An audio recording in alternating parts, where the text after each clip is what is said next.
Hay una escritura en Mateos, capítulo 24, ¿verdad?, en las señales del fin. Y en el versículo 11 dice, y muchos falsos profetas se levantarán y engañarán a muchos. Y entonces dice el 12, que en esencia Dios a través de, ¿verdad?, de nosotros, ¿no?, ha estado hablando sobre el tema, ¿verdad?, de lo difícil que están los tiempos. Dice, y por haberse multiplicado, quiere decir que se incrementó la maldad, el amor de muchos se enfriará. Y cuando habla del amor de muchos, no está hablando del amor de Dios, sino lo que está hablando es de la sensibilidad de la persona. Las personas, cuando somos expuestos a sufrimiento, nuestro corazón se endurece y nos convertimos insensibles. Y entonces dice aquí que por haberse multiplicado la maldad en la tierra, el amor de muchos se enfriará. Pero dice también, mas el que perseverare hasta el fin, este será salvo. Y el perseverar habla, ¿verdad?, de mantenerse firme en lo que nosotros hemos creído, ¿verdad? De esa manera recibimos salvación, y no está hablando única y exclusivamente de la salvación que ya Cristo nos otorgó en el sacrificio de la cruz, sino que nos va salvando de día en día, ¿verdad? Este cuerpo que nosotros tenemos está condenado a muerte, y Dios es el que intercede, ¿verdad?, para mantenernos parados en pie, porque de lo que nosotros tenemos en la carne, todo eso está condenado. Y lo único que permanece es la nueva criatura. Y yo voy a hablar hoy de lo que es el peligro de nuestros tiempos. El peligro de nuestros tiempos, y le doy ese título porque en muchas épocas ha existido peligro, ¿verdad? Peligro en diferentes etapas de la vida, ¿verdad?, en el pasado, pero este es el tiempo de nosotros, este es el que nosotros estamos aquí. Ya el que pasó y el que vivió en aquel tiempo, pues bueno, él tuvo que lidiar con ese asunto. Pero el peligro de nuestros tiempos, ¿verdad?, ¿qué es lo que me concierne a mí con las cosas que hoy en día están pasando y que son peligrosas para nosotros? En la epístola de Pablo a Timoteo, en la segunda epístola de Pablo a Timoteo, en el capítulo 3, segunda de Timoteo capítulo 3, le dice Pablo a Timoteo, también debes saber esto. Como, oye, te voy a poner en conocimiento de algo que va a estar aconteciendo después de mi partida y que tú tienes que estar atento. Y nos dice a todos nosotros tenemos que estar atentos a las cosas que están sucediendo a nuestro alrededor. Por eso es que yo digo que es el peligro de nuestros tiempos. Porque ya Timoteo vivió, ¿verdad?, y ya pasó el tiempo donde su tiempo había peligro, pero ahora nosotros estamos aquí. Y la Escritura, lo mismo que fue dada a Timoteo, también se nos ha sido dada a nosotros. Nosotros aprendemos, ¿verdad?, y recibimos las mismas instrucciones que recibió Timoteo 66 años después de Cristo. Pablo estaba ya en sus tiempos final. Y una de las cosas que me llama la atención, ¿verdad?, cuando él le escribe a Timoteo y le escribe a Tito, ¿verdad?, que se conoce como las cartas pastorales, porque le da instrucciones de cómo debe conducirse en la iglesia del Señor, es el énfasis que él hace de la situación en que él, cuando se fuera, iba a quedar la iglesia. Y le dice, ¿verdad?, entre todas las cosas que le dice, esto también, ¿verdad?, debe saber esto, que en los postreros días vendrán tiempos peligrosos.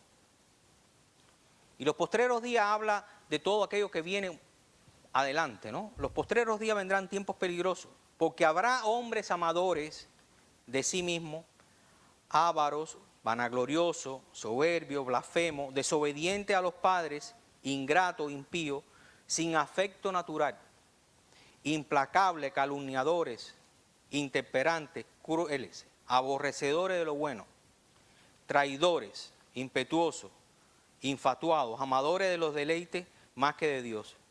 Y cuando nosotros vemos esto, estas características de este tipo de hombres que van a estar en esos postreros tiempos, ¿verdad? Son similares a las que describe Romanos capítulo 1, versículo 29, cuando habla de aquellos que no tuvieron en cuenta a Dios, los cuales Dios entregó, ¿verdad?, a una mente reprobada, y dice las cosas que harían, y esas son las mismas características, ¿verdad?, de esos hombres postreros y que no tuvieron en cuenta a Dios. Y entonces dice, y tendrán apariencia de piedad, pero negarán la eficacia de ellos. Y ahora dice una cosa muy interesante, dice, a estos evita. Evítalo. Muchas veces nosotros, por cuanto tenemos una amistad, ¿verdad?, lo conocemos hace 20 años, 30 años, pero tratamos de seguir, ¿verdad?, con esta amistad, y no queremos decir que lo vamos a rechazar, ¿verdad?, ni que los vamos a quitarle el amor que sentimos por ellos, ni que nos vamos a pelear con ellos, pero evita tener que estar expuesto tú a este tipo de situaciones, ¿verdad?, en las cuales han caído. Y lo vemos, por ejemplo, personas que andaban bien cuando nosotros las conocimos en el Señor y hoy en día están desviándose del camino. ¿Por qué nosotros tenemos que entonces continuar, ¿verdad?, tratando con este tipo de situación? Lo único que podemos hacer es orar por estas personas y hablarles la verdad. Es lo único que puede otra vez entrar, ¿verdad?, a esa persona en el camino, porque lo habla, ¿verdad? Dice que si alguno hace entrar a un hermano que se ha apartado otra vez, dice que es bienaventurado. Pero no tenemos por qué estar en el mismo círculo en que se están rodeando.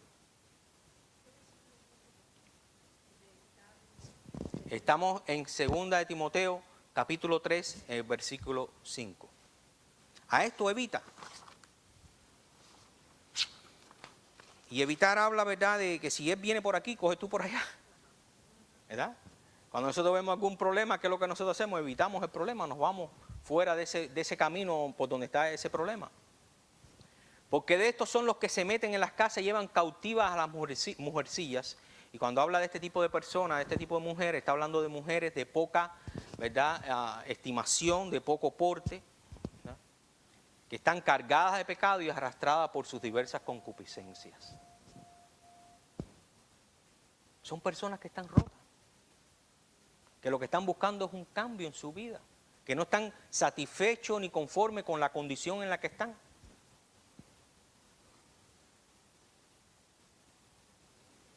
Y lo que están es tratando, ¿verdad?, de salir de esta situación.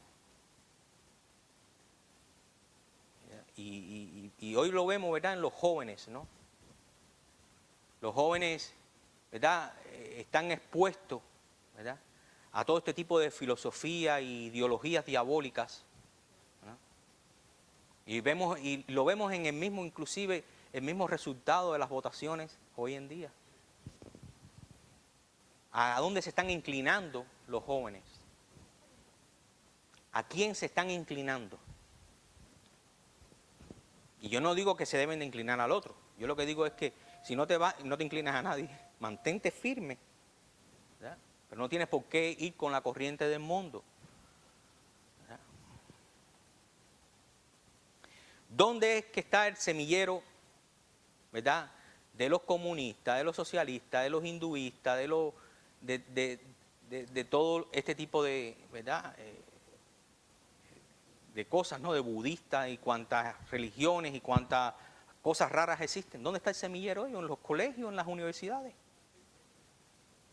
En los colegios y en las universidades está el semillero de todo este tipo de personas que están dentro de la sociedad y que no acarrean nada bueno. Ser joven no significa ser tonto. No es un sinónimo de tonto. Pero los jóvenes por naturaleza son impulsivos, no piensan las cosas, hacen las cosas, ¿verdad?, sin tener en cuenta cuál va a ser el resultado de mañana. Por lo tanto, son presas fáciles. Pues decía que una de las cosas que puedo ver cuando leo las cartas de Pedro, ¿verdad?, las epístolas de Pedro, de Pablo, de Santiago, de Juan, ¿verdad?, es, ¿verdad?, el cuidado de ellos, ¿verdad?, en las instrucciones que se le daba a la iglesia, en la corrección de la iglesia. Lo que estaban buscando, ¿verdad?, era la salud, limpieza y crecimiento de la iglesia, ¿verdad? ¿Y quién es la iglesia? Somos nosotros. Somos cada uno de nosotros. Nosotros conformamos la iglesia de Jesucristo. Nosotros somos el cuerpo de Jesucristo, ¿verdad? Los que hemos sido redimidos, ¿verdad? Somos los que somos esa iglesia. Y de ahí, ¿verdad?, tiene que ver, cuando ellos pensaban, ¿verdad?, en la iglesia, pensaban en cada uno de nosotros. Y digo cada uno de nosotros porque pensaban en los que ellos tenían en ese tiempo contacto con ellos, pero está pensando en las personas que conforman el cuerpo de Cristo, que han sido redimidos. En los redimidos están pensando. Hoy en día tú dices, vamos a la iglesia, y lo primero que te viene a la mente es el edificio donde nosotros nos vamos a ir. No te viene, vamos a la iglesia, y no te viene a la mente Anita, Cheo, no te viene a la mente eso, te viene a la mente. Pero cuando ellos hacían sus salutaciones y cuando ellos hacían su despedida en las cartas, ¿a quién se estaban dirigiendo? Se estaba dirigiendo a los hermanos que se congregaban en ciertos lugares donde ellos habían estado. No se estaban refiriendo a una persona que tenía el control sobre todas las demás personas, sino se estaban refiriendo a cada uno en específico. Salúdame a fulano, salúdame a mengano, dile a fulano, dile a mengano, porque ellos entendían que esa era la iglesia. Y aún así, cuando se refieren a las iglesias, está hablando de los diferentes grupos de cristianos que estaban congregándose en cada uno de esos lugares donde ellos habían estado. Cuando Pablo habla con Bernabé y le dice, volvamos a visitar, ¿a quién dice que vamos a visitar? ¿A la iglesia que está, al edificio que está? No, vamos a visitar a los hermanos con cuales estuvimos en nuestro primer viaje misionero a ver cómo están. Había un deseo de mantener, ¿verdad?, la limpieza en cada uno de ellos. Había un deseo de mantener el crecimiento en cada uno de ellos, de parte de los apóstoles de aquel principio. Y todo eso se ha ido menguando, ¿verdad? Ha ido cambiando. Y ese es el peligro que nosotros estamos mirando hoy en día, ¿verdad? Hay personas que dicen, ay, qué linda mi iglesia. Y tú piensas que se está refiriendo a las personas. No, se está refiriendo al edificio donde se está congregando. Le pusieron un jardín bonito, la pintaron, le pusieron un cartel nuevo, le arreglaron esto, le arreglaron lo otro. Y se están refiriendo al edificio. La iglesia somos nosotros. Si ese edificio lo quitan y estamos nosotros ahí adentro, sigue siendo la iglesia. Y si nos vamos debajo de una mata, nosotros somos la iglesia de que se reúne debajo de la mata. Y si nos vamos para un lago, somos la iglesia que se reúne en el lago. El edificio de nada es. Por Dios, la gente han cambiado, ¿verdad?, el significado, han cambiado lo que es verdaderamente el sentido de lo que es la iglesia del Señor. Se ha cambiado. Eso es un peligro tremendo. Ese es el peligro. Habrán hombres amadores de sí mismos que no les interesa ni a ti, ni a ti, ni a... Lo que les interesa es solamente ellos y solamente ellos. ¿Y cuál es el peligro? ¿Que están afuera en el mundo? No. Si el mundo completamente está bajo el maligno. El peligro de eso está cuando esa mundanidad se mete dentro de la iglesia. Ahí está el peligro. Ahí es donde está el peligro que le está diciendo Pablo. Debes de saber esto a Timoteo. ¿Por qué? Porque el mundo entero está allá afuera. La sociedad, sí es verdad. Según vemos el incremento de la sociedad, pues así vemos cómo están las cosas. ¿Y qué es lo que es la sociedad? La sociedad es un reflejo de lo que está en el corazón del hombre. Si hay ausencia de luz, ¿qué es lo que hay? Oscuridad. Si la sal se hace insípida, dice que ¿para qué sirve? Tírasela ahí para que sea pisoteada. Si la luz la cogemos y la metemos debajo, no alumbra. Dejó de ser luz, dejó de ser sal. No, simplemente que el uso para el cual fue hecha no se le está dando. Y si la iglesia, ¿verdad?, y si los predicadores no predican de la verdad y lo que están es entretenidos en la bobería, entonces ¿cuál es el crecimiento de la iglesia? ¿Cuál es, dónde está el conocimiento de la verdad. Y Pedro entendió claramente lo que era la iglesia. ¿Verdad? Cuando dice que Jesús llegó a la región de Cesarea de Filipo y cogió y lanzó una pregunta, ¿verdad? Él dijo, ¿quiénes dicen los hombres, verdad, que soy yo? Que es el Hijo del Hombre. En Mateo 16, para no estar parafraseándolo mucho, ¿no? ¿Quiénes dicen los hombres que es el Hijo del Hombre? Y dice que uno le dijeron Juan el Bautista, otro le dijeron Elías, otro le dijeron Jeremías, algunos de los profetas. Y ahí va la pregunta, ¿eh? ¿Y ustedes? ¿Quiénes dicen que soy yo? Y Dios nos lanza esa pregunta hoy en día. ¿Quiénes dicen que soy yo? El show que tú ves en la televisión, el grupo de alabanza encaramado ahí arriba dando brinco. ¿Quiénes dicen ustedes que soy yo? Porque si Cristo se ha convertido en todo eso, entonces está la cosa equivocada. Está la cosa equivocada. ¿Quiénes dicen ustedes que soy yo? ¿Verdad? Y sabemos que esa revelación viene de parte del Padre. Y allá va Pedro, ¿no? Y le dice, ¿verdad? Tú eres el Cristo,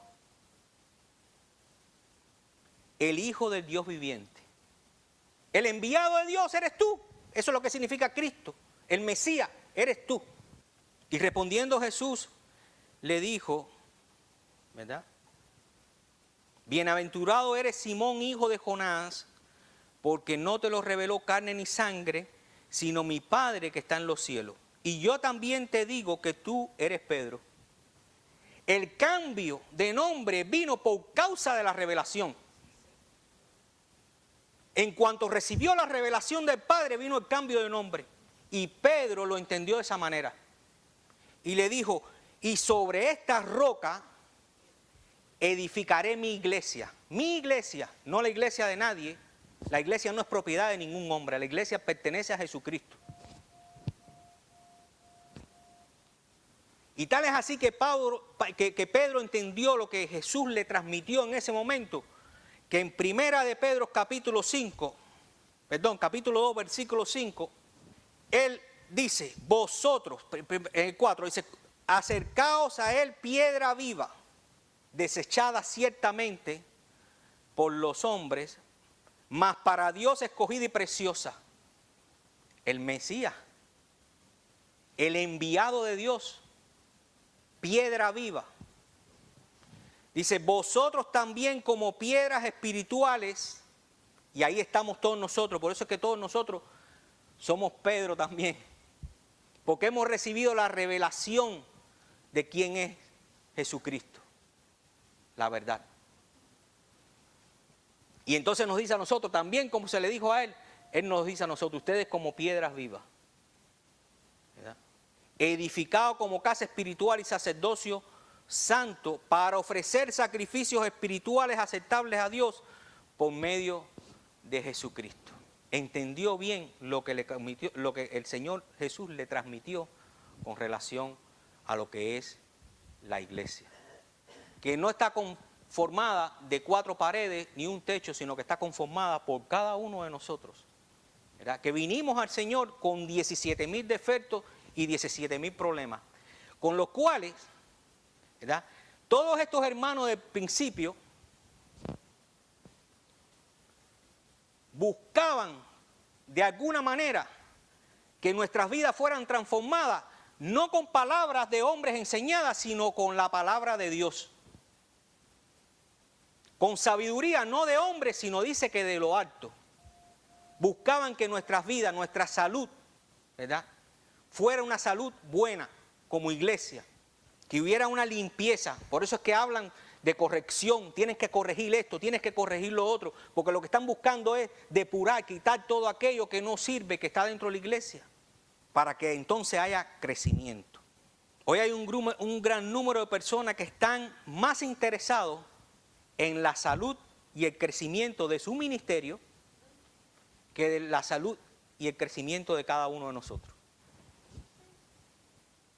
Le dan más énfasis al ministerio que a la palabra de Dios.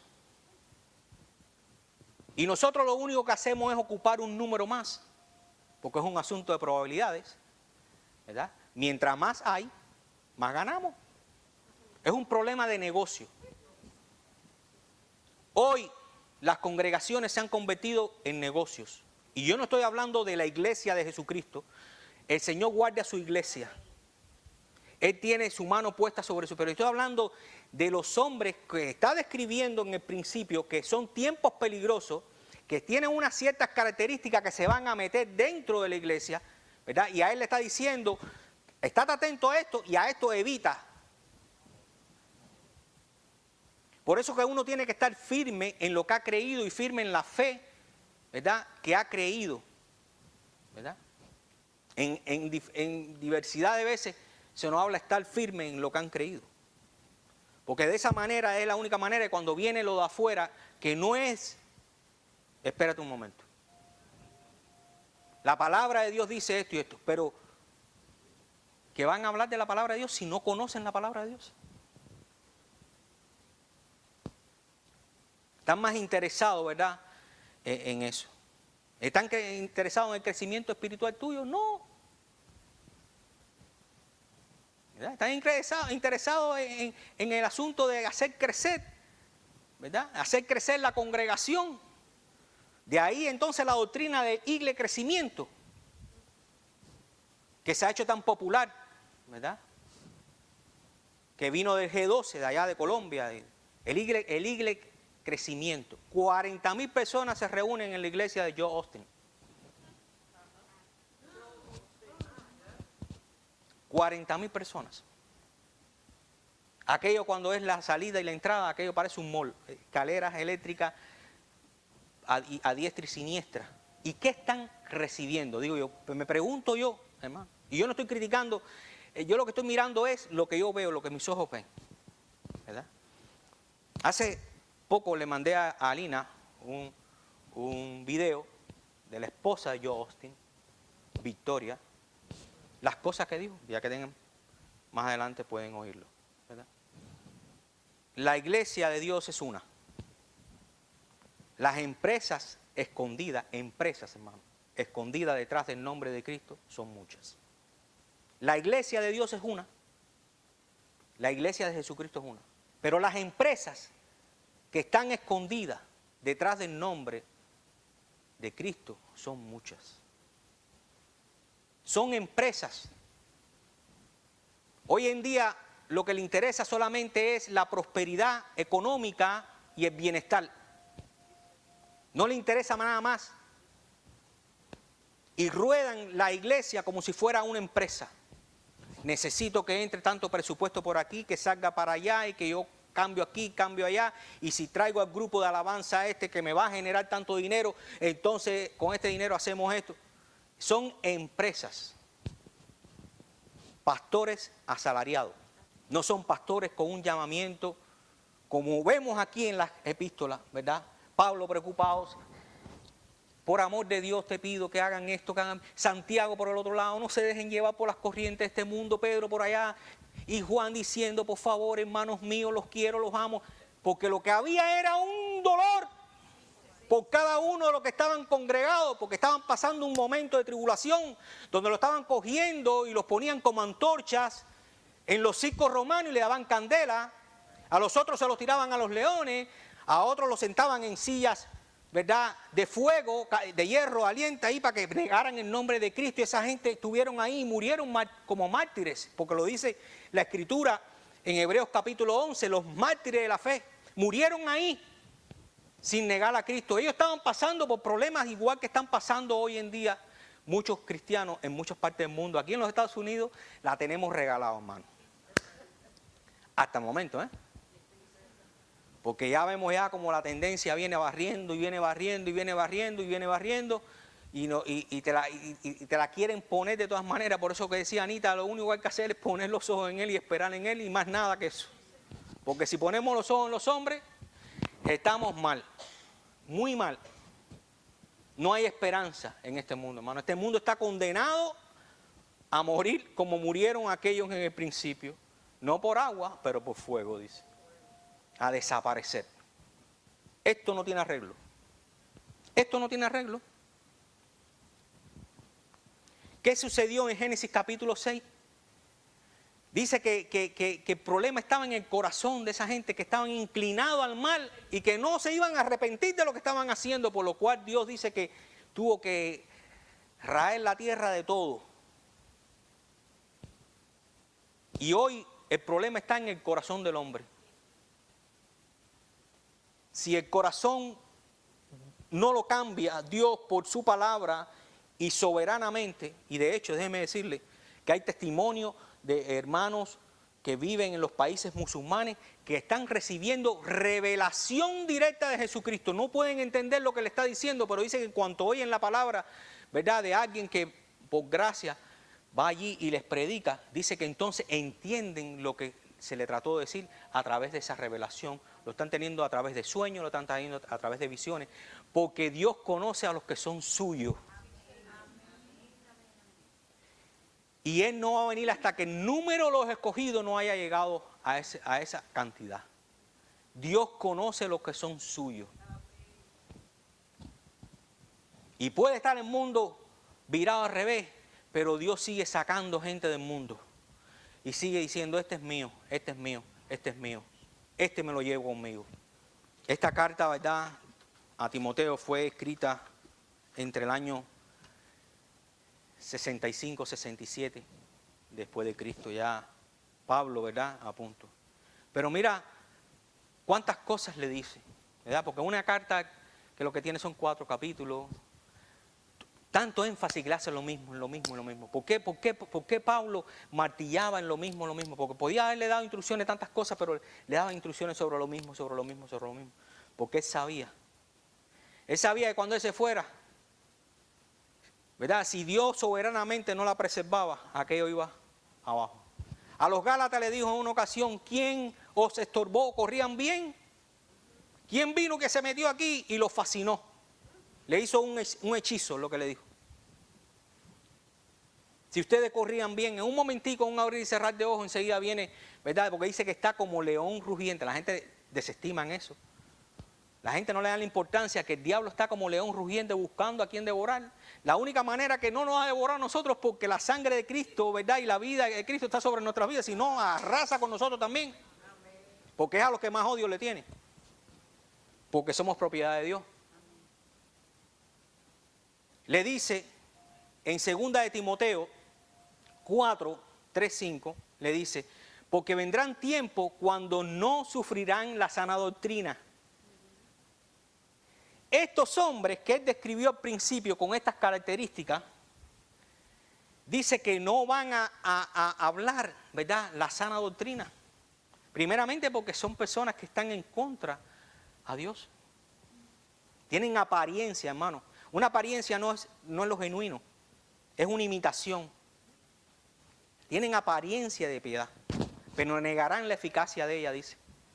Él le dice que vendrán tiempos cuando no sufrirán la sana doctrina. ¿Y qué es lo que estamos viendo hoy en día, hermano? Gloria a Dios porque todavía queda un remanente ahí que Dios... Y no somos los únicos, de hecho le digo esto, que no somos los únicos. Hay mucho pueblo de Dios todavía que todavía se mantiene firme en lo que dice... Que no, dice, vendrán tiempos cuando no sufrirán la sana doctrina, sino que teniendo comezón de oír, se amontonarán maestros conformes a sus propias concupiscencias. ¿Y qué es lo que significa la palabra concupiscencia? Bueno, pues cuando uno busca en el diccionario lo que significa la palabra concupiscencia, lo primero que sale es deseo ansioso de bienes naturales. Eso no es lo que estamos viendo hoy en día. Deseo ansioso de bienes naturales. ¿Verdad? Es lo que dice que maestro conforme a sus propias concupiscencias. Y lo segundo que dice el diccionario es apetito desordenado de placeres deshonestos. ¿Verdad? Es la segunda definición que le da a la palabra concupiscencia. ¿Y qué? Comezón de oír. ¿Qué es lo que quieren oír? Te dicen lo que tú quieres oír. Que vas a ser próspero en esta tierra, que no te va a faltar nada, que tú eres cabeza y no cola, y el hombre vendiendo flores allá 15 años en medio de la calle todavía, pero sigue creyendo. ¿Y qué, no vamos a creer la palabra de Dios? Sí, lo que no vamos a creer es las mentiras que te están diciendo ellos. Porque dice la palabra de Dios que en el mundo tendremos aflicción. Lo dice para todos nosotros. En el mundo tendréis aflicción. Pero confiar, yo he vencido al mundo. Esa es la seguridad que nos da Dios en medio de todo un mundo hostil. El que te pinte que todo es color de rosa y que vas a prosperar, ¿verdad? Que no te va a faltar nada, pero no te va a faltar nada, ¿para qué? Para gastar en tus propios deleites. ¿Qué es lo que quieren ellos también? Por eso es que dice que habrá comezón de oír. Al haber una ausencia de la sana doctrina, dice que entonces, sino que teniendo comezón de oír, se amontonarán maestros conforme a sus propias concupiscencias. Y apartarán de la verdad el oído, porque cuando te empiezan a hablar de las boberías esas, pues entonces tú coges y tu oído se va para eso. ¿Por qué? Porque nuestra carne está ahí también, hermano. Si nosotros no sometemos, ¿verdad?, nuestra vida al Señor, la carne se levanta todo el tiempo. ¿Quién no se le levanta la carne todos los días? A mí se me levanta diariamente, ¿verdad? Yo solamente lo único que hago es confiar en la obra que Cristo ha hecho en mi vida. Pero ahí está mi carne. Y entonces dice que apartarán el oído de la verdad y se volverán a las fábulas. Y le dice más, ahora le dice más, y nos dice más a nosotros, pero tú sé sobrio en todo. No te dejes llevar por toda esa bobería. Soporta las aflicciones. Oh, no, dice que vamos a ser prósperos, que vamos a tener problemas. Pero aquí dice que soporta las aflicciones. ¿Qué aflicciones? ¿Verdad? Las aflicciones de decir, me voy a mantener firme en la fe. Y cuando tú te dices que me vas a mantener firme en la fe, pues van a venir bombardeos por todos los lados. Eso era lo que tenían que pasar. Ese es el precio que se paga cuando uno dice, me mantengo firme en la fe. Pues tú no estás conforme a lo que la palabra de Dios dice, porque la palabra de Dios dice esto y lo otro, y te meten 40.000 cuentos y te hacen pensar que tú estás en una secta en vez de estar en la fe de Cristo. Porque son gentes que tienen esa habilidad, ¿verdad? Pero tú sé sobrio en todo, soporta las aflicciones, haz obra de evangelista y cumple tu ministerio. 4 instrucciones que le dio Pablo, ¿verdad?, a Timoteo. En 2 de Pedro, capítulo 2, versículo 1 al 3, es como si se hubiesen puesto de acuerdo, no sé. Porque esta carta también fue escrita sobre el año 60, 70, ya también a punto de ser sacrificado Pedro. En 2 de Pedro 2, 1, 3 dice, pero hubo también falsos profetas, y eso es lo que estábamos leyendo, que el mismo Jesús lo dijo, ¿verdad?, en el 24 de Mateo, dice, pero hubo también falsos profetas entre el pueblo, como habrá entre vosotros falsos maestros. Y los cristianos de principio del siglo tuvieron que pasar, ¿verdad?, y los que vinieron del siglo después también tuvieron que pasar por otro gran problema, y hoy nos toca a nosotros. El peligro de nuestros tiempos, no de que pasó hace 18 siglos atrás. Eso quedó en la historia. Y aquellos tuvieron que lidiar, pero nosotros. Es como si esto, ¿verdad?, fuera para este tiempo. Por eso es que la palabra de Dios permanece para siempre. Porque si ellos 60 años después de Cristo tenían este tipo de características y nosotros 2000 años después tenemos lo mismo, quiere decir que el mundo entero está en esta misma situación y no ha cambiado. Pero tú, ¿verdad? Pero hubo también falsos profetas entre el pueblo, como habrá falsos maestros, ¿verdad?, entre vosotros, que introducirán encubiertamente, fíjense, porque no viene tampoco así a boquejarro, dice que, ¿verdad?, que se disfrazan de ovejas, son sublimes. Entran ahí con esa apariencia, fíjate que es apariencia de piedad, llegan ahí, como serpientes se meten ahí. Introducirán encubiertamente herejías destructoras. Y una herejía es una creencia contraria a la establecida por la palabra de Dios. Eso es lo que es la palabra de herejía. Y aún negarán al Señor que os rescató, atrayendo sobre sí mismo destrucción repentina. Y muchos seguirán sus disoluciones. Por eso vemos que tanta gente está, ¿verdad?, en la comezón de oír. Tanta gente se van y se amontonan y tú dices, bueno, pero ¿y esto qué cosa es? Pero gloria a Dios que nosotros somos 30, pero 30 que estamos firmes en la palabra de Dios, porque Dios nos ha guardado. ¿Verdad? No tenemos que ser 400 ni 500. Si fuéramos 400 y 500 no pudiéramos disfrutar de la misma manera que disfrutamos cuando nos reunimos. ¿Verdad? El alimento espiritual debe ser, ¿verdad?, disfrutado. Por eso cuando Jesús alimentó a los 5,000 dijo, separámoslo en grupos pequeños de 50. Él podía haber dicho, pan para todo el mundo, y quitarse el saco y hacerle así, soplarle para allá. Y aquella burujón de gente cayéndose allá con los pedazos de pan cayendo arriba. No, él dijo, sepáramelo en grupos de a 50. ¿Por qué? Porque la alimentación, y lo que está explicando el Señor ahí es que la alimentación es mejor así. ¿De qué te vale tener 400 gentes que no conocen la palabra de Dios? Que lo que conocen es lo que esa gente le están dando, pobrecito. Que cuando tú le preguntas, le haces 2 preguntas de diagnóstico, ¿verdad? Porque hay un hermano que hizo un programa de evangelismo explosivo, que el hombre, ¿verdad?, que plasmó todas las preguntas, lo hizo de una manera que te deja, que no tienes escape, ¿no? Y entre las preguntas que había, eran las 2 preguntas de diagnóstico que dicen, que era una pregunta que decía, si murieras hoy irías al cielo. Esa es la primera pregunta que di. Y la persona, todo el mundo, bueno, sí, bueno, no, hay quien te dice, pero cuando dice, que te diga que sí, ¿no? Te decía así, no, sí, yo voy al cielo, porque hay personas que son justos en su propia justicia. ¿Por qué tú crees que Dios te debe dejar entrar en el cielo? Esa era la segunda pregunta. Ay, mi madre, lo que se formaba ahí. La respuesta que yo daba las clases para bautismo. Y bueno, esas son cosas que... Pero bueno, uno cumple con el ministerio, ¿no? Yo daba las clases de bautismo y yo le daba las personas estaban ready para bautizarse, hermano. Y yo le daba esas 2 preguntas, un papelito ahí. Y las respuestas que me daban, pobrecito. Tenía yo que empezar a evangelizar otra vez. Porque no sabían ni por qué entraban al cielo, ni cuál era el problema para entrar, ni nada. No sabían nada de lo que Cristo había hecho por ellos. Y estaban yendo a la iglesia y se sentaban ahí. Por eso yo digo que no es el hecho de ocupar un lugar o un asiento en la iglesia, ¿verdad?, o en la congregación. Es conocer la palabra de Dios, lo que Cristo ha hecho en mi vida. Agarrarse de eso. Y cuando yo lo tenga, se lo doy a mi hermano. Y cuando el hermano se lo da al otro hermano. Y dice que somos edificados los unos a los otros por medio del conocimiento de Él. Cuando os reunís,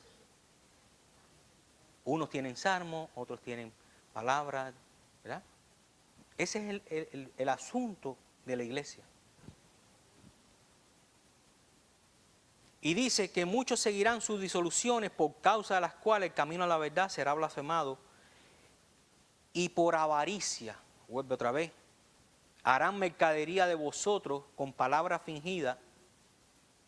Sobre los tales ya de largo tiempo la condenación no se tarda y su perdición no se duerme. Y vuelve Pablo a hablar lo mismo otra vez, pero ya en la primera carta a Timoteo, en el capítulo 4, 5, le dice, pero el Espíritu dice claramente que en los postreros tiempos, oye, qué tremenda lucha. Yo imagino que Pablo, cuando estaba para ser sacrificado, ¿verdad?, él le debe haber pasado todo esto, ¿y ahora qué? ¿Y ahora qué? Si Dios no le da una paz en su corazón. Porque él decía, yo prefiero estar con el Señor, pero por causa de la obra me quiero quedar aquí. Fíjense el amor hacia la iglesia. Pero el Espíritu dice claramente que en los postreros tiempos algunos apostatarán de la fe. Que se apartarán de la fe es lo que está diciendo. Gente que caminaban bien, hermano, que conocían la palabra de Dios, ¿verdad?, que predicaban conforme a la palabra de Dios, hoy están enredados en todo este asunto de prosperidad, de crecimiento en la iglesia, están enredados en todo esto y han perdido la visión, ¿verdad? Apostatarán de la fe, ¿verdad? Se apartarán, escuchando a espíritus engañadores y a doctrina de demonios.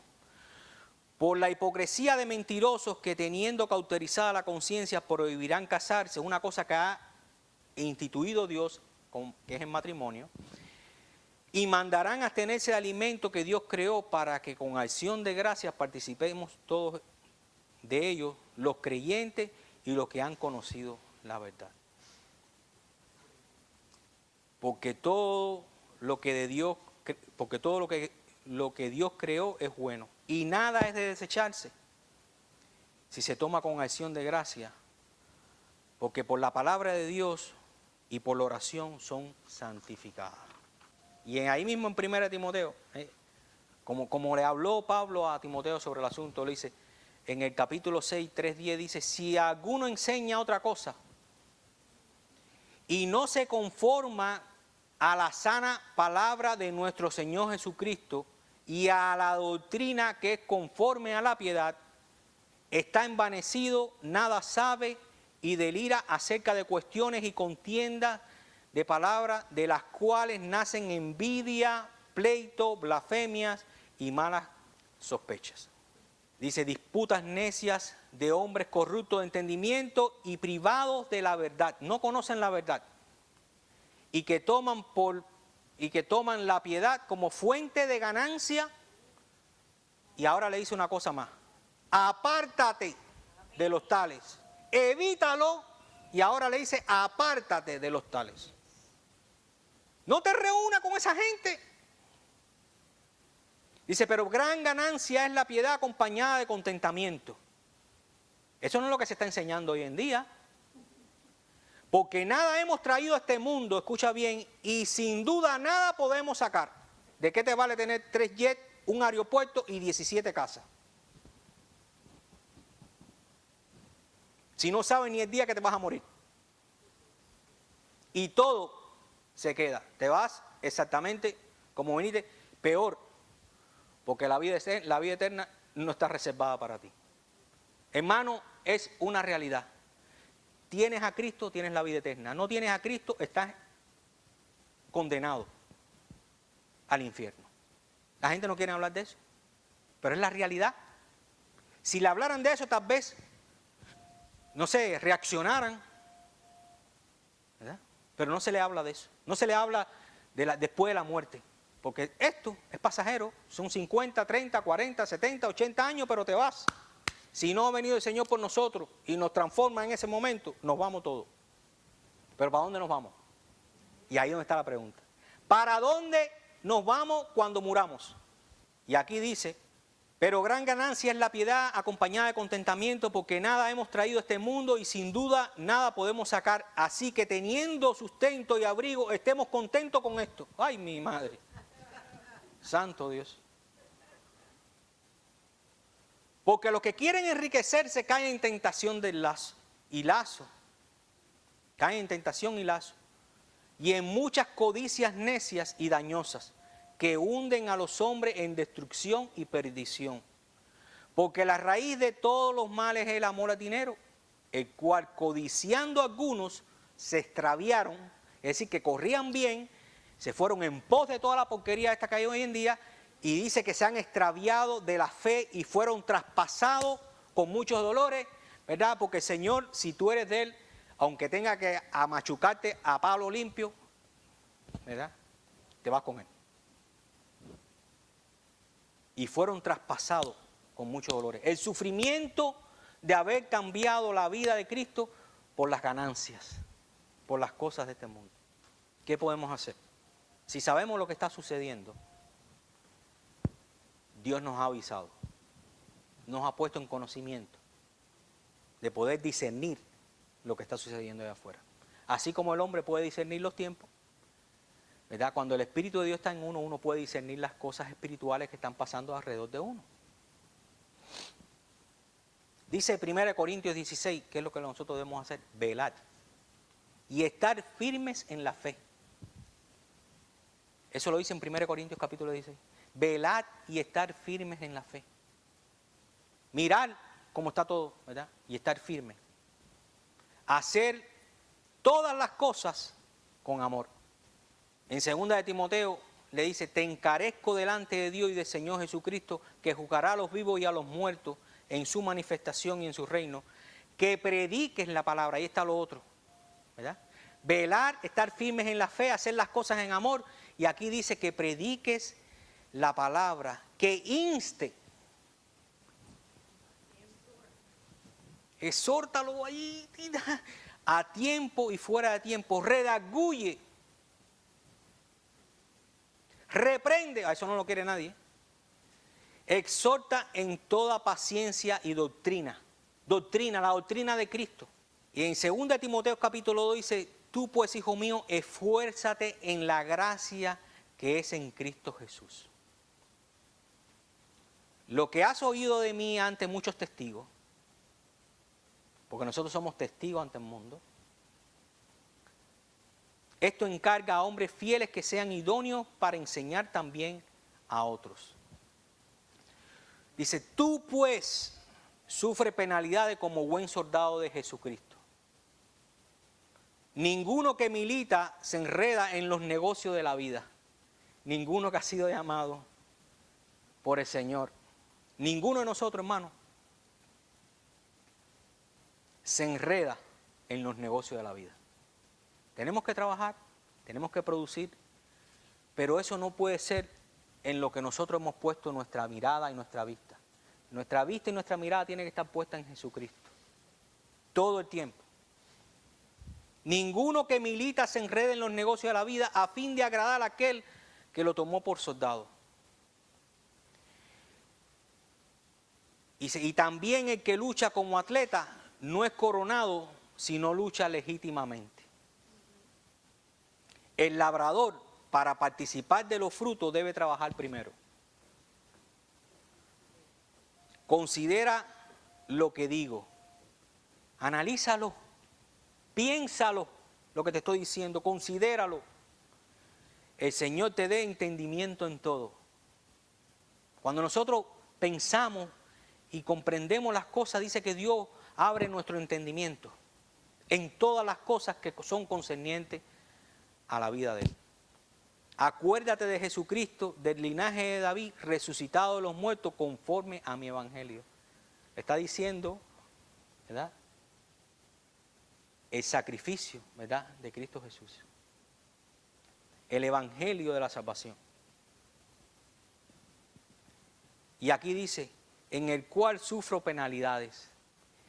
¿Qué es lo que podía podía Pablo haber hecho lo que quisiera? Haberse quedado allá en el Sanedrín, complaciendo a la gente del Sanedrín, persiguiendo a la iglesia, ¿verdad? Dice que él sufre penalidades por causa del nombre de Cristo. Hasta prisiones de modo de malhechor, mas la palabra de Dios no está presa. Por tanto, todo lo soporto por amor a los escogidos, ¿verdad? Que eso no es lo que tú estás mirando hoy, ¿verdad? Hoy lo que están es por amor al dinero. Aquí se ve claramente cuál era el deseo de cada uno de estos escritores de las epístolas y de las cartas. Por tanto, todo lo soporto por amor a los escogidos, para que ellos también obtengan la salvación que es en Cristo Jesús, ¿verdad?, con gloria eterna. Palabra fiel es esta: si somos muertos con Él, también viviremos con Él. Si sufrimos, también reinaremos con Él. Si le negáramos, Él también nos negará. Y si fuéramos infieles, Él permanece fiel.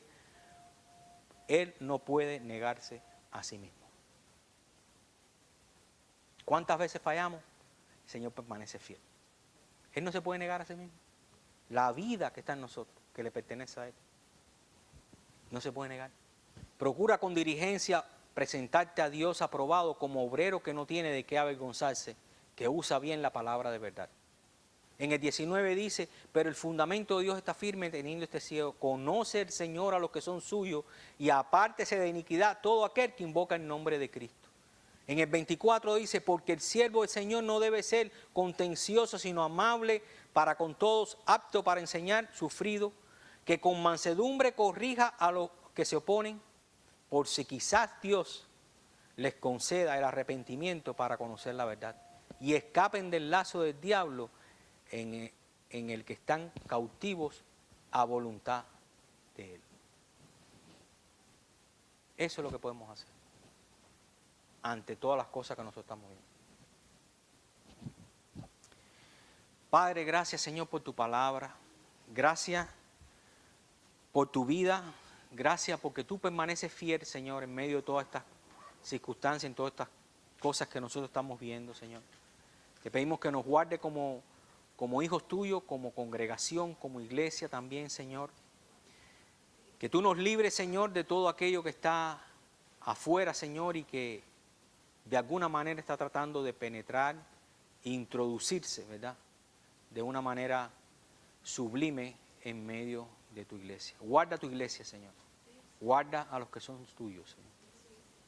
Te pedimos que nos dejes de nuevo y la gracia para poder hablar de tu palabra en todo tiempo, Señor. En el nombre de Jesús te damos gracias.